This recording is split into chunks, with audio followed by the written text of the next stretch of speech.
Our family just underwent a huge, massive, positive change over the last 6 to 8 months, and a big part of me feels like shit about it.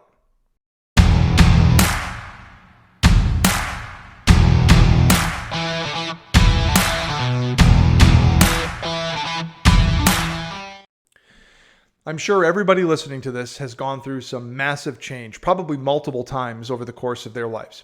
And I'm no different. My wife's no different. Everybody's gone through that. And our family just went through a really big change over the last 6 to 8 months. And it's a very positive change, and it moves our family's trajectory in the right direction. It's great. But there's a huge part of me that just feels like shit about it. And it's really hard for me to process. So back in the summer of 2020, summer of COVID, our family built and moved into kind of our forever home. And it was a beautiful house in Texas, and we really loved it. It checked almost all the boxes that we had. And our plan was, hey, we're going to be here for the long haul until our daughter graduates and goes off to college or whatever she's going to do after high school. And my wife and I were really happy with it. We really liked it. And a year later, we put in a pool for our family, and it was great. And we were kind of really, really enjoying it. We'd sit on the patio and kind of toast each other like, hey, we did it. We got the house. We have a pool. We love the neighborhood. Everything is great. We couldn't have asked for anything more for our setup. And also at that time, my wife had been working for a company where she sort of had a pretty well-defined and accelerated career path for her. So she was moving up, and she had a clear vision of where she was going next, which was going to be more responsibility, more money, all that good stuff. And at the same time, I had been asked to be one of the next owners of the company I was working for. So I was excited about that, and it was going to be, a few month process for paperwork and all that. But basically, within a year and a half of my wife and I moving into our forever home with our daughter, she kind of had a future laid out in front of her. I had a future laid out in front of me. We had our house, we had the pool, our daughter was doing great. And we were like, okay, we're here, and we're here for the long haul. However, a funny thing happened on the way to the long haul. About a year ago, maybe a little more, the company my wife was working for was purchased by another much larger company. So when that happened, it basically just obliterated her career path, not to any fault of hers, but just, new leadership, change in everything, change in pay structure, all that kind of stuff. So basically all of it went out the window in the blink of an eye. And I remember my wife saying like, okay, you know what? I'm just going to hang here. I'm not going to, have any reaction. I'm just going to keep moving forward and do what I'm doing, and we'll let the dust settle, for about a year or two and then reassess. And also about the same time, for me, the paperwork had been delayed on my end for signing with my company as one of the new owners. And that just happens, or the company, just takes time to get all that stuff processed and everything. So both of us kind of went from having a clear trajectory to kind of being much more muddied and delayed and kind of just sort of, And we both said like, all right, we're just going to, just keep moving forward, and we're not going to do anything crazy, and we're just going to see where this takes us. And about that time, about a year ago, my wife also started getting pursued by another company and said, hey, you should come and work for us. And she was, polite and explained to them, can't really do that. I've got a career, husband's got a career. We have, built our forever house, that whole spiel. And they kept pursuing her. And after a couple of months, with what they were talking about, we couldn't ignore it. So we had to sit down and have a conversation, many conversations. And long story short, after a few months, it was an opportunity that we couldn't pass up. So we actually moved our family from Texas to Arizona, and we brought grandma with us. And that was tough because grandma had a life that she built for herself, and a career, and a house and friends and all of that. So grandma came with us so she could be with her family, and we moved to support my wife. And we're really glad that we did it, and she's doing great at her job, and she loves it and all that. But there's also a part of it that was really, really hard, and I feel like really struggling with it. And my company was kind enough to say, hey, even though you're not going to be able to be an owner anymore, we'd love to create a position for you and have you stay on with the company. So they were great. And I have a perfect dream setup. I work here out of this office. I get to meet with everybody on our team, on a weekly basis. I couldn't have asked for anything better. But honestly, there's a huge part of me that's just lost. I just feel like I'm adrift out in space. I don't know anyone. We've been here almost a year. Like, I hardly know anyone. I work in the house all day, so I really don't go anywhere outside of, running my daughter to and from school. We as a family don't really know that many people yet. We're starting to, but I just feel totally lost. And I balance that of not wanting to feel like I'm ungrateful for a wonderful opportunity. And we found a great house here in Arizona. We basically recreated the exact setup that we had in Texas. And I love it. And I should be 100% grateful, and I am. But I don't know if anybody else feels like this, where something happens that's positive, but maybe it isn't what you thought or it isn't what you expected. And you just have this feeling of like, I don't love this. And you have the guilt associated with that because you're like, I should love it, but I don't. And how do you process that?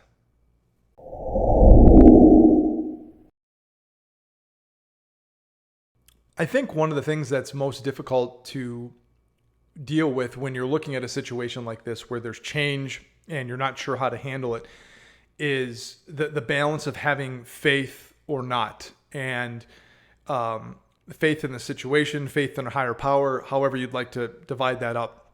But for our example, back up a year and we could see forward, we could see the path. And even though it wasn't every step was defined, we kind of could see what it looked like.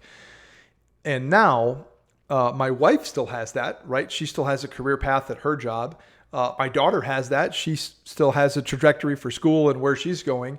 And I honestly feel like, man, I'm just upside down. I have no idea. I can't see what the future looks like for me or for our family. Grandma's living with us right now, which is great to have grandma, but like a 42-year-old, me, married with a kid, not used to living with grandma. So for me, the struggle is the definition of faith of I can't see what's in front of me, but I have to believe and trust that it's the right thing. And that's really hard to do. It's a lot easier said than done. And even though everything looks positive, and it is, that doesn't mean that you can't feel what you're feeling and struggle with those emotions and how to process that and just how to think about the future. And I wonder if anybody else that's listening or if anybody else has gone through something similar to that, because it's not fun, whether you have the guilt associated with it or not. Feeling lost, feeling unhappy, feeling unsatisfied is a tough thing. And then if you add the guilt into that, I think that even makes it more difficult, where you feel guilty about feeling that way, even though you're sitting in a beautiful home and you have a wonderful family and all that. But that is something that I've really struggled with. And I'm curious if anybody else has gone through that as well.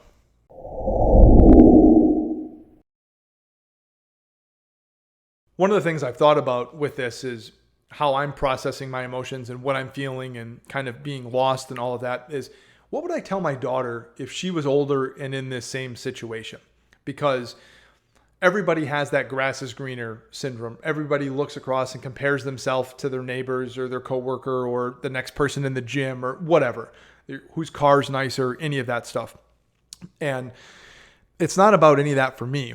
But for me, it's about struggling to see what's next and having what I thought was a clear path no longer be a clear path. And you're going to have that happen, right? All of us are going to have that, where we just kind of feel lost and just sort of in purgatory for how long. And I think a mistake is to try to force something, to try to will something, to try to say, all right, I'm going to quit this job and I'm going to go do this and I'm going to go do that. And all of a sudden you get there and you realize, man, I had a really sweet setup and now I don't get to spend time with my family, or I don't get this or that or whatever. So I think the message that I would give my daughter about feeling lost, about not being able to see a clear path to the future, is to focus on what you can control. And that typically is just your daily habits, your daily routine, your daily education, taking care of yourself, exercising, sleeping, eating well, all of that. And when you are clear-headed with that, when you are doing things that have meaning and have purpose, that a lot of times the next steps will reveal themselves to you. But if you're distracted and you're drowning out your emotions and feelings and all of that in pick your vice, it's hard to see what the future holds.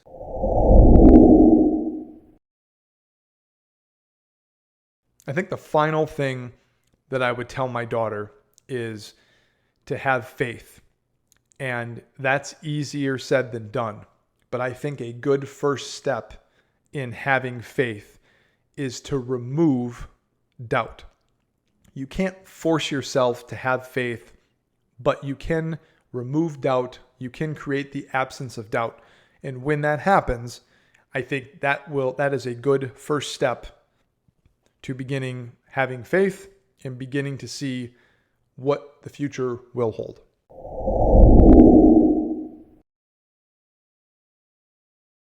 Okay, now it's time for today's sponsor, I Wish I Had. And today's sponsor, I Wish I Had, is definitely a company you've seen over the last couple of years. They have been everywhere on social media. I was a skeptical Billy at first, but now I can tell you unequivocally that melon hats are the real deal. You've probably seen their ads on Instagram or Facebook or anywhere else. If you live in big cities or at least the west half of the country, you've probably even seen them in stores. I bought my first melon hat in the spring of 2021 when our pool was supposed to be completed. And I said, I'm going to save this hat because it's waterproof. I'm going to save this hat and wear it for the pool. So I'm not going to wear it until our pool is done. And that was in the spring of 2021. Fast forward to the second week of August before our pool was done. And that's when I finally put my melon hat on and wore it in the pool. And I have had that as my pool hat now for going on 3 years. And it is absolutely awesome. Anybody that is in the market for a really good quality hat that holds its shape, that's waterproof, that puts the work in with you, melon hats is the way to go. Every single one of my friends that I've turned on to this has bought at least 2 hats. I'm on my second hat as well. So if you need a hat, waterproof, workout hat, golf hat, whatever, you cannot go wrong with a melon hat. Invest in a hat that is going to work with you, put the work in with you, and last for years to come. Melon hats, today's sponsor, I Wish I Had.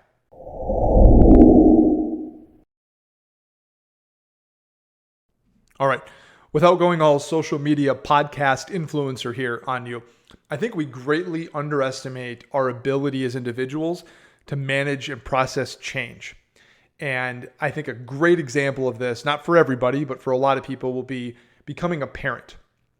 And as a guy, I can only speak to the male side of this, but you think about going through that process and the pregnancy and all the stuff you have to get ready and the classes and building the crib and all of that. But you're going through all that and you're still, husband and wife. And then all of a sudden, within a couple of hours, you go from husband and wife to mom and dad. And that is instant and that is forever, every day, 24 hours a day. There is no off switch, right? And you think about that is crazy to back when the infant stages, the first couple of weeks, and like, what the hell are you doing? You're just laying on the floor drooling. You have no concept of reality. But somehow we manage, right? We just manage. We figure it out as we go along. And I think about that back to like a move scenario, right? When I was in my 20s, I moved from Green Bay, Wisconsin to Chicago. And I started a job in Chicago that was 100% commission. I didn't know a single person. And somehow I figured it out and I made the best of it and made friends and made money and did all that. I moved from Chicago to Dallas. Hardly knew anybody. Same thing. New city, single, didn't really know people. Somehow figured it out, built a whole life there, met my wife. We had our family. I think everybody has examples like that where you can process huge change. Perhaps someone, a loved one that maybe had, sickness like a cancer or something like that. And maybe they're around, maybe they're not. People's resiliency to fight through all that. So I think we underestimate our ability to manage change. I think we get hung up too easily on not liking the change necessarily, or just not liking change, period. And I think if we can push through that part, and get to the point where we can accept that change is going to happen and then see the change for what it is, as opposed to just being resentful of the fact that there's change. I think that's when, to use the word change again, because I've only said it 3,000 times, I think that's when change can actually start to happen and we can adapt to it and move forward. And I really don't want to have to say the word change anymore after this.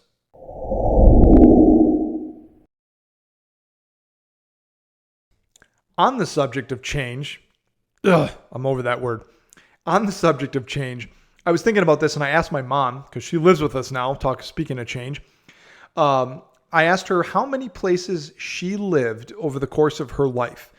And I think she came up with 5 or 6. Like she lived in, granted my mom is in her 70s, so different time, but she basically lived in the house she was raised in all the way into her 20s, mid 20s, until she met my dad and they got married. And I think they had 1 or 2 apartments. And then the house that I grew up in, and they had that for close to 40 years.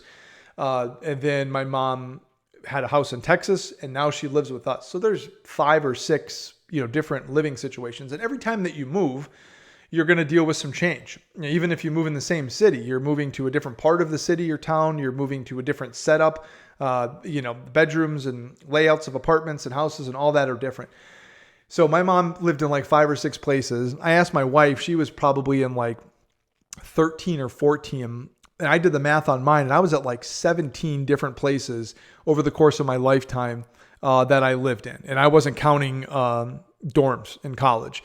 So when you think about that, our ability to process change and deal with it and just adapt is astounding. And especially if people take different jobs, for example, or even different careers. I went from working in transportation to working in culinary to being a cook. And now I'm back in sort of a corporate environment where I'm doing some outside sales and that kind of a thing. So a lot of different change. And I'm curious to know what other people have gone through and how they were able to process and overcome change and deal with change. And in corporate world, you talk about it as change management, new processes, new software tools, new email procedures, whatever. People are always going to gripe about it. It doesn't matter what the change is. They're just going to be upset because it's change. And that translates to our personal life as well. So it's going to be uncomfortable, right? And I would tell my daughter, change is uncomfortable. Embrace that, because that's where you have an opportunity to learn about yourself and also learn about others. If you're in a group where a group of people are experiencing change, you will very quickly see people's true colors, and you will see what people are made out of when they get pushed to a little uncomfortable. Not even a lot uncomfortable. We're just talking a little uncomfortable. And it's amazing. And we're not even talking about people's egos and all that. That's a whole separate discussion. But you think about people that have to deal with change, whether it's at work or personal or relationship or whatever. You see people's true colors. And that isn't to paint people in a bad light, because none of us should be defined by some of our worst moments. We should have an opportunity at redemption within reason.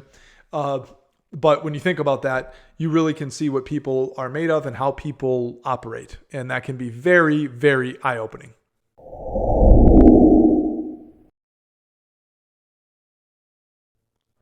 So with that, I want everybody to think, how many places have you lived in? How many different apartments or houses or dorm rooms or whatever have you lived in? And what was all that like? And when you think about, how did you move from one place to the other? What drove you to do that? Was it a financial decision? Was it for work? Was it relationship? Did you just not like where you were living and wanted to change? I think all of that is really interesting, and it sheds a light into our past and helps us understand how we got to where we are now. I think about all the different apartments that I moved into when I lived in Dallas and when I was single. And, my eye was always on, I wanted the next cooler, the best, the better view, the better apartment, the this or that. And it's like, what a waste, for me. Not that you can't want nice things and want to keep moving up, but when your priorities are that out of whack and all you're focused on is the cool materialistic stuff without any balance, man, you can burn through a lot of money. You can make a lot of bad decisions, and you can put yourself in a lot of bad situations.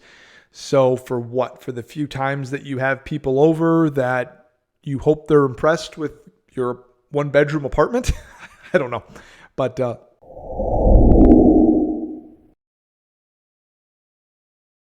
In today's Just the Tip, it's going to be a quick down and dirty on watch sizing. Now, this is for guys since I'm a guy, but just a couple of quick tips on how to size a watch when you're looking for one, just kind of a few things to consider. The first thing that you're going to want to consider is you're going to want to measure your wrist circumference. Now, the average wrist circumference for guys is anywhere between 6 and 7.5 inches. Go ahead, put your joke in. I'll wait. Okay, that was pretty funny. The next thing is you're going to want to pay attention to your wristband. And more wider is going to be more casual.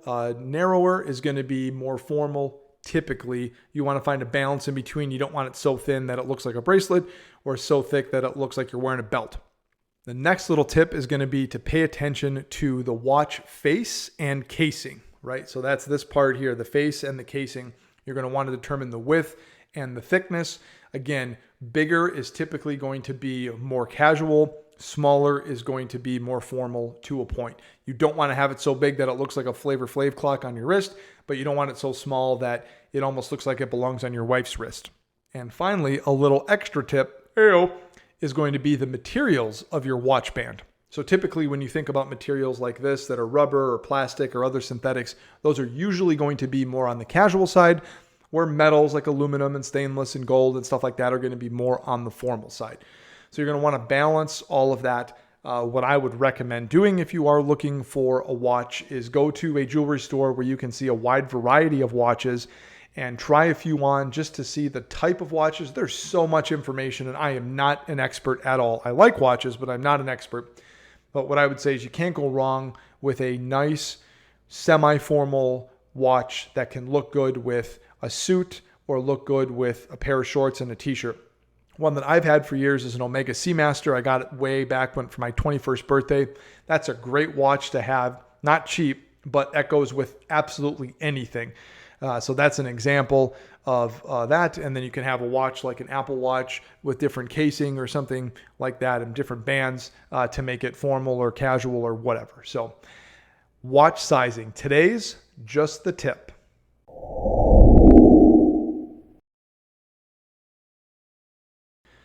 Okay, for today's Whisper In. And remember, a lot of people like to give shout outs, and I like to give a Whisper In. And I already told you to stop rolling your eyes at this name. It's a good name, Whisper In. Today's Whisper In is an Instagram and YouTube account that I've been following, and it is called Finding the Force. And the host of it is Obi Dad Kenobi. And he does a ton of really cool videos on Star Wars focused items such as lightsabers and other collectibles. He also talks a lot about Star Wars rides at parks like Disney. And it is a really fun and cool account.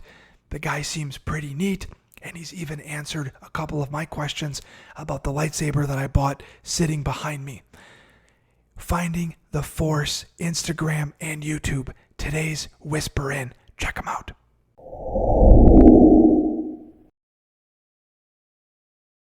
Okay, to wrap things up here for our cool down, what did we talk about today? What was the message? Well, overarching theme for me is faith, and that is easier said than done. Our family had a surprise move from Texas to Arizona. We had our life kind of set and moving forward, and then in the blink of an eye or a snap of a finger, whatever that was, life moves, life changes, and here we are 8 months later in Arizona, and I still feel kind of upside down, and guess what?